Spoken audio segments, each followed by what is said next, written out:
On Yom Kippur, we're going to have duchenin at Nesias Kapayim, at Shachris and Musaf, but not at Mincha, and then again at Neilah. But by the way, if a Kohen gets up, the halacha says in a few places, also twice in Shulchan Aruch, and the Rambam has it, where he quotes the Rambam. If at Mincha on a fast day, like Yom Kippur or Tzum Gedai, whatever it is, it's a Mincha early in the day, the Kohen actually gets up and he's ready to do the priestly blessing, we go ahead with it. We don't tell the Kohen, get down. No, we're not going to do it. We go ahead with it. So that's the basic thing. And the Chazon Ish basically said, all Mincha, even on a fast day, they duchen, which is either Minhag and Bnei Brak is on the fast day, whatever Mincha it is, whatever time Mincha is, and Mincha on Yom Kippur, they duchen, basically. I've never seen it, but that's what I'm told. Okay. This also leads us to an issue that is important to talk about before Yom Kippur, and that is, did you ever see this issue of that they have to make sure to get in the priestly blessing before sundown at Neilah? You heard this. Okay, what's that all about? What do you know? Do you know anything about this?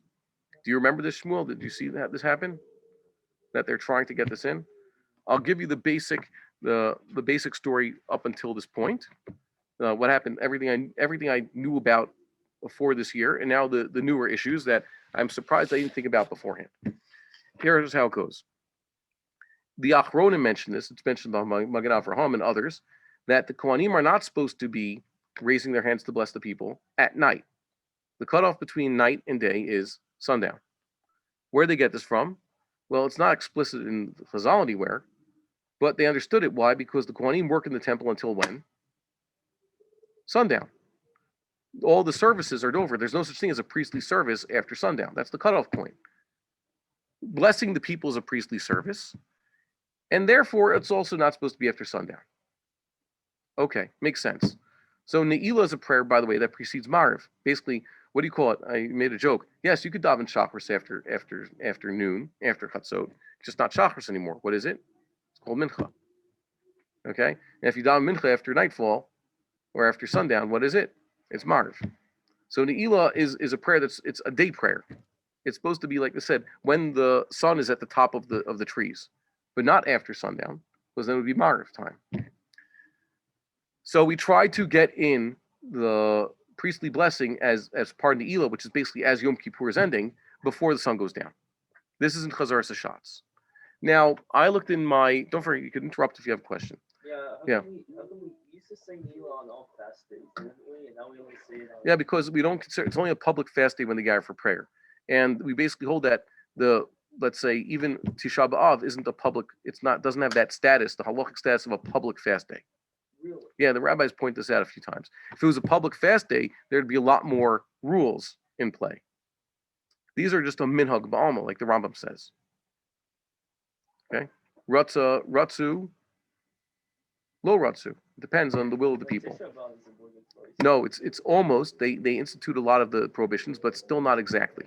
It's still not a Tainus Tzibur. If it was a Tainus Tzibur, we'd have to have the prayer convocation and the whole thing with the Sefer Torah in the town square and the various prayers and slichas and stuff. But we don't do that on Tisha B'Av. General rule, Ein Tanit Tzibur B'Vavel. Okay? In the Gullus, they don't do this Tanit Tzibur thing anymore. That's described in the Gemara of Tainus. Technically speaking, if Chas v'Shalom, and this shouldn't happen in our lifetimes, the real emergency, a real plague, not a manufactured politicians and media personality plague where they want to experiment on everybody plague, okay? An actual plague, Chas v'Shalom, or a real terrible war, or something, natural disasters, then we would have the instituted Monday, Thursday fast days, and then the halachas would be as described in the Gemara, okay? Should never happen. The point is, at Neilah, what are we trying to do? We are trying to finish Chazar Sashatz, get in that Birkat before the sun goes down. Here's the problem. I looked in my Birnbaum Art Scroll Machzer, and what is it for the Ashkenazic rite? What does Neilah consist of? It's all packed into the Chazar Sashatz. There's the Vidui, that's to be said by the Tzibur, and the Slichas are now in Chazar Sashatz, like right in the middle. So the way it used to work in New York, for example, was they start Neilah an hour before sundown. By the time the rabbi gets to the Sim Shalom and the part where the Kohanim would be duchening, but it's America, so they don't duchen, it's basically already dark out. And all that's left for him is to say, Oseh Shalom, Avinu Malkeinu, Hashem Melech, sound the shofar, Kaddish Tiskabel, and we're done. 5 more minutes. And he's timed it, I remember, phenomenally. The rabbi promised at his sermon, we're going to sound the shofar at 6:45, and he stuck to it. My brother remembers that very well. Okay? So it's going to take an hour. He got up there, starts with Ashrei, it's going to be an hour for Neilah. So the end of the Chazar Hashatz is well after the sun has set. So we weren't trying to get in the end of the Chazar Hashatz with Birkat HaKohanim before sunset in America or in Lita. Why? Because we're not having Duchanin anyways. And all that's left, like I said, after the Sim Shalom part is Avinu Malkeinu, some psukim, sound the shofar, go home. But now we're back in Eretz Yisrael. What is the minhag? Thank God. We have Birkat HaKohanim like the Sfardim. But now we're still using a machzer that's Ashkenazic. So what do? We rush through Neilah, the Chazar Hashatz, with all its slichus and vidui and everything, just to make sure that we get the Sim Shalom and the Birkat HaKohanim before the sun goes down. And we make it, let's say, just across the line. Oseh Shalom, Avreichas Amo Yisrael B'Shalom, Amen. Sun goes down. Shkoyach. Now we have at least 20 minutes before shofar blowing. We have 20 minutes for Avinu Malkeinu. That's all that's left. Oh, we're going to say Hashem Hu Elokim, right? 20 minutes. More than 20 minutes. Maybe it's called for shofar blowing 25 minutes after sundown. Right? So what do? Have you been through a minyan like this before? When I first came to Israel, the rabbi already knew about this problem and followed what the Magen Avraham and the Chafetz Chaim already said to do in such a case, because they already knew about this issue. What a lot of shuls then do is, we raced through the actual prayer of Neilah. What is the prayer of Neilah? The Amidah. 2 Amidas. There's the Amidah B'Lachash, and there's the Chazar Hashatz Amidah, correct? Those 2 Amidas. That's what they call the Ikar. That's the main part of the tefillah.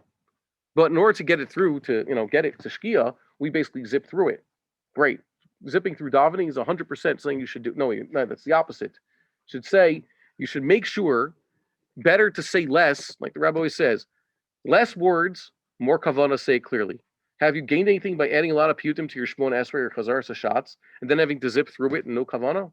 Or you say less piyutim so that the chazan could say every single word, so that even an old Holocaust survivor lady in the women's section could say this is the first time she heard every word of Chazar Hashatz and understood what the Shatz was saying. And she has a hearing aid. Yeah, and then you could go home and sing piyutim with your kids. I tell you, this happened to us a few times. Always there's some really old person who comes and says, it's the first time I heard Chazar Hashatz, which is exactly what it is. It was a repetition of the Shmon Esrei that's in the Machzer, and I heard it, and I understood it, and it sounded good. Who'd have known that Chazar Hashatz was actually Chazar Hashatz? Who'd have known? Okay. So they zip through it. So what do? Now they have, let's say, like I said, sun just went down. They have all the time until shofar blowing and Mariv, and the fast is over for Avinu Malkeinu. Avinu Malkeinu, I looked in the Machzer. It's spaced. It's very quick. How do you extend Avinu Malkeinu? So you say it really slowly. Avinu. That's not proper davening. Just like you're not supposed to zip through. Saying something too slow. By the way, you wouldn't do that. If you were given an audience with the new King of England, if you spoke disrespectfully too fast or you mumbled, that's not right. But if you also talk like you're a tortoise or something, and you're stuck in slow-mo, that's also not respectful. You should talk to God like a mensch, right? So that's what they do. So what is the genius idea that the Mishnah Berurah brings down? Great idea.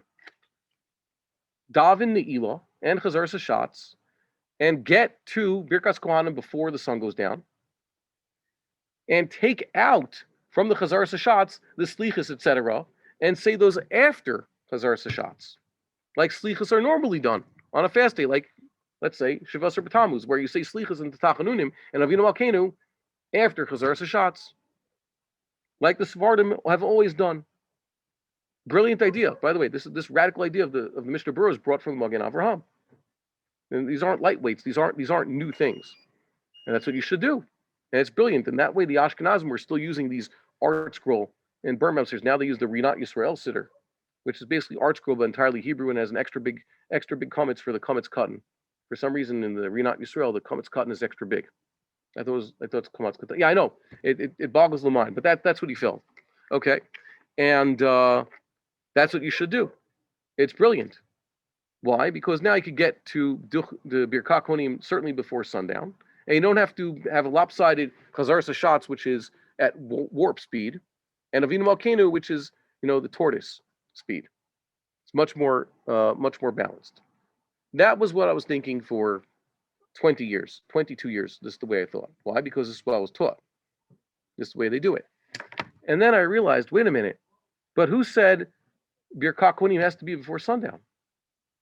Yes, Achronim do make that argument, but it's a very weak argument if you're saying you need Talmudic proof for such a thing. You're skeptical also. I would think, let's say, maybe if you started Neilah, like any other thing, just like we were eating on Shabbos, Shalosh Shudas, and now it's well after sundown. The stars have come out. We continue our meal. We're going to say the grace after meals. We're going to say the grace as though it was Shabbos, because that's when we started. So you can start your Shmona Esrei, Mincha, anytime, like yesterday. If they started Mincha well before sundown, the Chazar Sashatz went a little bit late, and now the Kohanim are getting up right after the sun went down. Is it such a big deal that they would say the priestly blessing at this point? And to be honest, even though there are Achronim who said, yeah, you should try to have the priestly blessing before sundown, it turns out there are many who also say, in Ben Hashmashas, it's also okay. It's okay to be a little bit late. So if you missed the cutoff point, no biggie. The only thing I could argue is, it is obvious that Birkat HaKohanim should not be at night. Why? Because then Rambam in the poskim would have said, there's Birkat HaKohanim at Mariv. But there is no Birkat HaKohanim at Mariv. Why is there no Birkat HaKohanim at Mariv? Because that's not the time. And we said, if you were saying a prayer after sundown, that prayer is Mariv. Okay. So that's how you know that is the basis for the rule, which means that, by the way, like I said, if your prayer is going a little bit late, it's not so bad if the Kohanim get up to Duchin, as they say, I don't know, just a few minutes after the sun went down. If it's actually nighttime, maybe you have a problem already because they start Chazar Sashatz 20 minutes before sundown. It's taken 40 minutes. So now it's well after Tzedek Kochavim. Really, the Kohanim shouldn't be getting up at that point. Now it's already pushing it. But then again, you should make sure that your Neilah or Mincha on a regular day should not go past sundown. Chazar Sashatz of a Mincha that goes past sundown is already an negligent act. You're supposed to start Chazar Sashatz of Neilah or as Mincha, as it may be, well before sundown so that you don't get to this point where, you got to the end just after sundown. That's a negligent act. So you have a little bit of leeway. But L'chadchila, to plan that your Neilah, the Chazar Sashatz of Neilah should go well past sundown, that is wrong. Okay? Which is why you should still do this idea of the Mishnah Berurah that he brings, which is try to finish the Chazar Sashatz of Neilah before sundown, or with sundown, as it may be, right about sundown. And all the prayers that you want to have in the time between, in Ben Hashmashot, between sundown and Tzeit, before you sound the shofar, save those for the afterwards. You could take some of the slichas out of the Chazar Sashatz and put them with the Avinu Malkeinu. That's perfectly fine. It's recommended by these poskim. And that's what we're going to do on Yom Kippur, by the way. God willing. Yeah, you have a question about that? It is to have a precise. Well, it's not that Birkat Kohanim needs to be during the day. It's that Sim Shalom needs to be during the day. it's that the prayer, the Amidah, whether it be a personal Amidah or Chazarat Hashatz, should be during the day. Okay, that's all. And it's wrong to intentionally plan that our Amidah, which is the last prayer of the day, whether it's Neilah or Mincha, whatever the case may be, it's wrong to already make it l'chadchila that we're going to have a significant part of that prayer after the proper time for the prayer. It's like starting Kriyas Shema when? A minute before Sof Zman Kriyas Shema. Come on. So you're not going to finish Kriyas Shema on time. If you did that with your kids or something like that, you're barely on time. You have 1 minute left. Okay? But it takes 20 minutes to do whatever you have to do. Okay? You arrange something. This. It's Chadran Animas Kirayom. Said you'll take your wife somewhere. You had a nice 4-hour block. Okay? It was a Friday. You had from 9 a.m. to 1 p.m. to take your wife somewhere. Okay? Just give her 4 hours. And what happened? you know, you only got going at noon. Shkoyach. What do you mean? We had a whole hour. No, that's not nice. You're not, it's not gonna lead to shalom bias that way. Okay, so you have to be smart. We would like to encourage our viewers to share these videos with friends and send in your responses. If you would like to obtain Birkon Nusach Eretz Yisrael or invite the rabbi for a speaking engagement, please email us at office@machonshilo.org.